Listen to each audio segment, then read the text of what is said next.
If anybody ever mentions the words picture profile or f-log to me, I'm going to scream.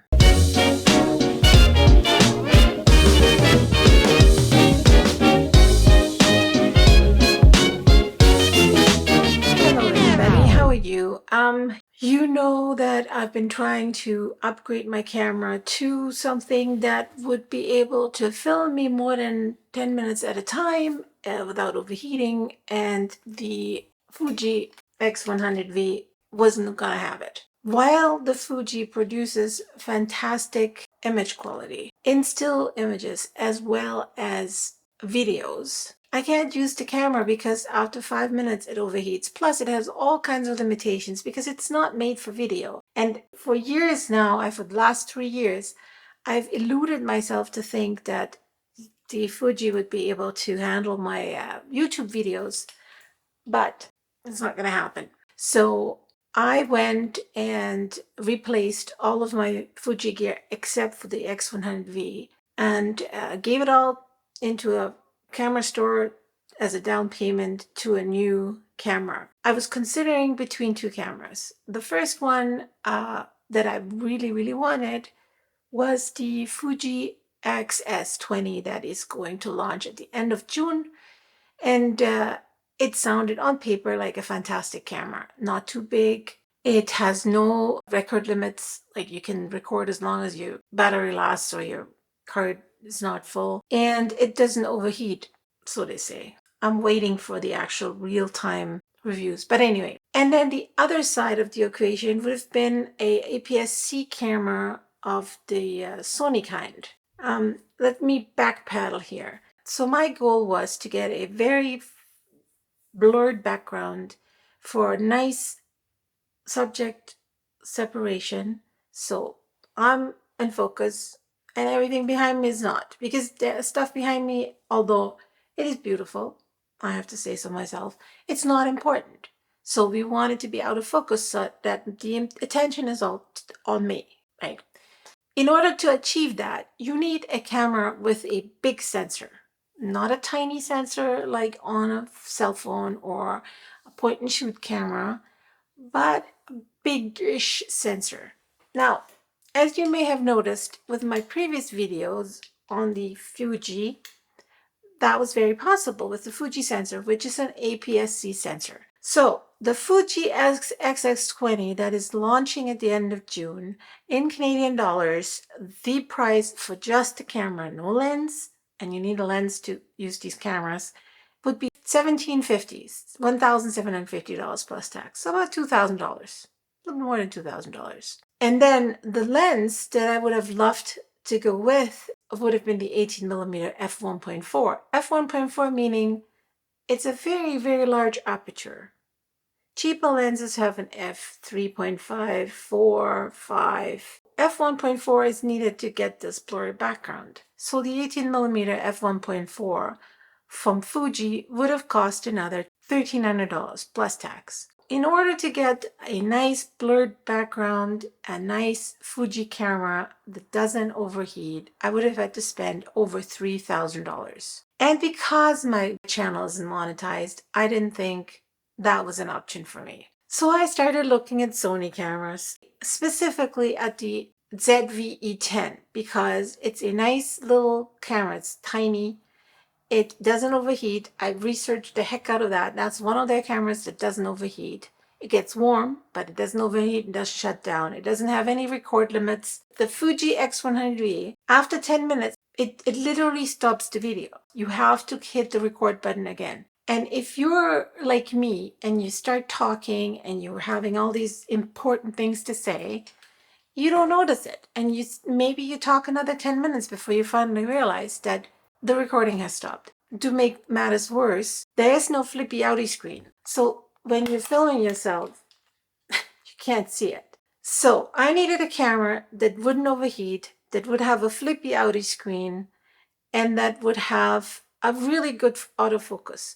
And the Fuji X-S20 had all of these things, but at a very high price. The Sony ZV-E10 had all these things as well, but for half the money. And as an additional fact, the lenses were also half the money. Sony has all kinds of different lenses, a ton of lenses, like 60 or 70 or something like that. Insane amount.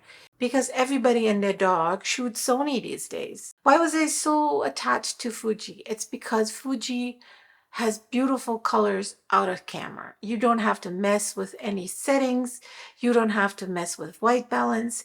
You don't have to mess with anything. You just get a beautiful image right out of camera. You choose between some presets, some film simulations, what they call it, and they look good. It just looks good. Nature looks good. Skin tones look good. Everything looks great. I'm appreciating that way more now that I don't shoot on Fuji anymore. Because, as you may notice, I went and got the Sony ZV-E10.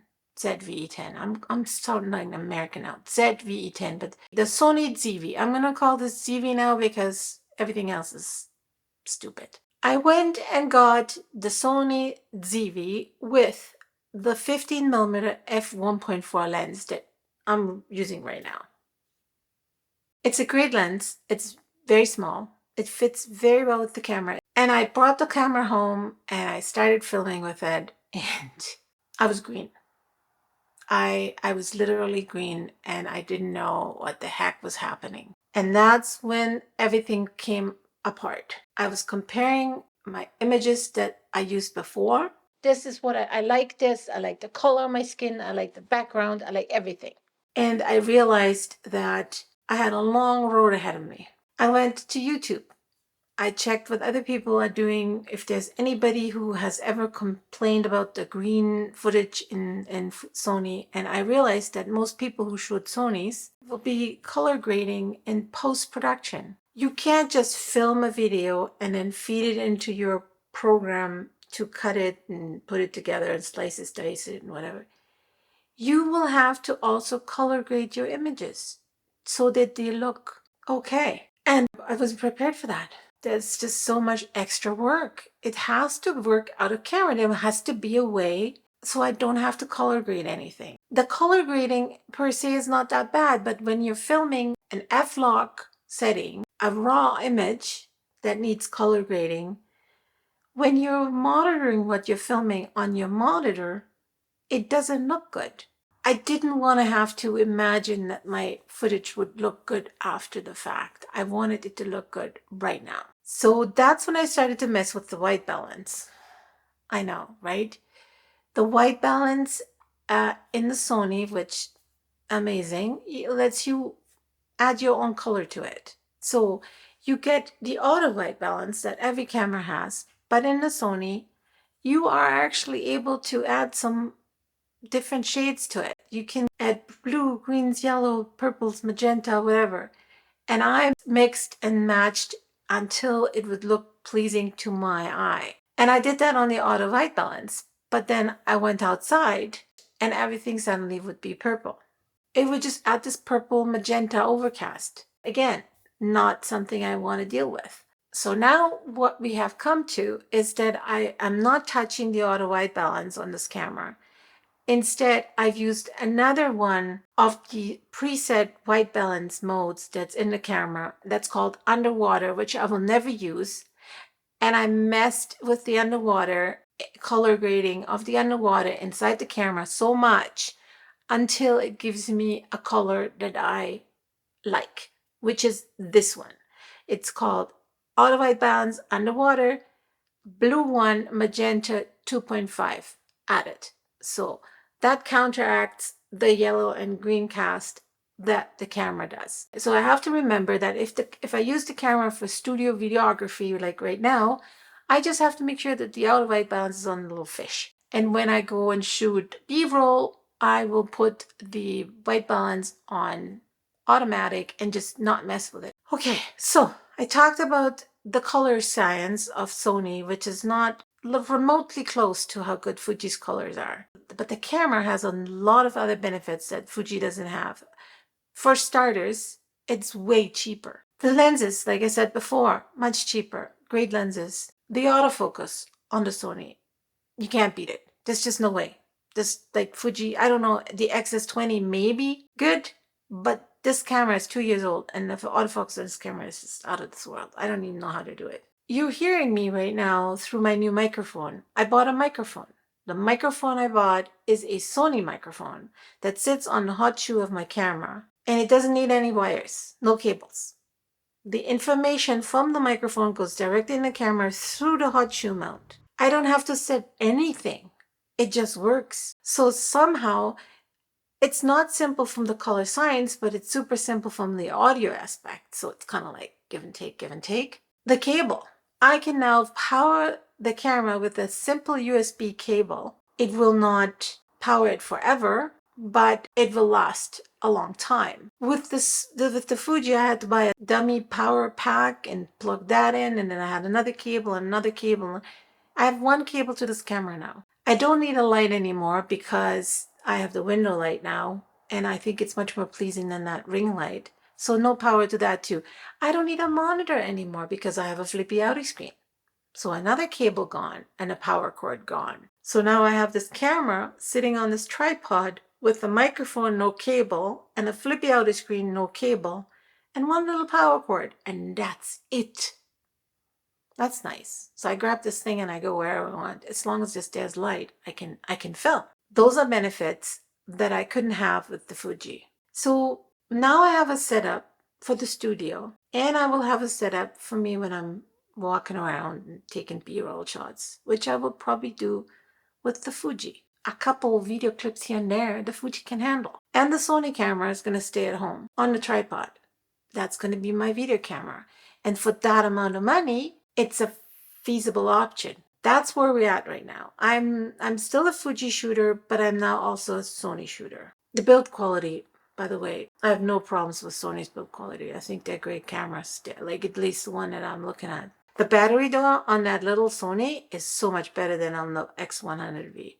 It's an expensive camera and it has the shoddiest battery door that you've ever seen. And it's a problem because that battery door contains not just the battery, but also your SD card. It's terrible. It's terrible. That multi-function hot shoe on the Sony's, great. Love it. There is no viewfinder on this particular Sony, but a lot of other APS-C cameras from Sony have a viewfinder. That's not a con. That's just a choice. I chose this camera because it had a flippy outie screen instead of a flippy uppy screen. Because if you have a flippy uppy screen and then you have a microphone on it, you can't use the flippy uppy screen anymore. You know, whatever. Talking like a toddler here. Okay, so video quality, what you see right now is what you're gonna get, and I really, really like it. I don't know if I like the angle as much as I used to with the 23mm lens, but you see a bit more of my surroundings, which could be a nice thing. It depends on what you like. I'm sitting really close to the camera because it's a wide angle lens, and other benefit, it slims. A wide angle lens always makes your face look slimmer. So that's a good thing. You will see my eyes dart to the monitor quite a few times because the monitor is right there right now. And in order to get your attention, I should always focus on the camera lens, not on the monitor. But it's hard to do that. Like when you're talking to the monitor, you're talking to another face.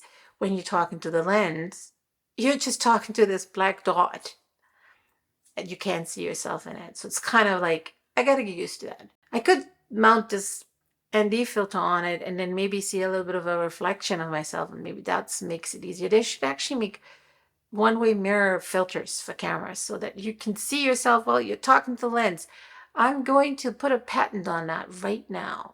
Anyway, this is my first video on my new Sony ZV-E10, the ZV, with a 15mm f1.4 lens in my new studio setup with the underwater white balance, blue one, let's see, magenta 2.5. If you have any questions, please let me know. I will talk more about this camera because this is a whole new universe for me. I'm not married to Sony. I may switch. It's just you can't beat that autofocus, man. You can't. It's just the best. I will keep you updated, and I hope I will see you again in my next video. Bye.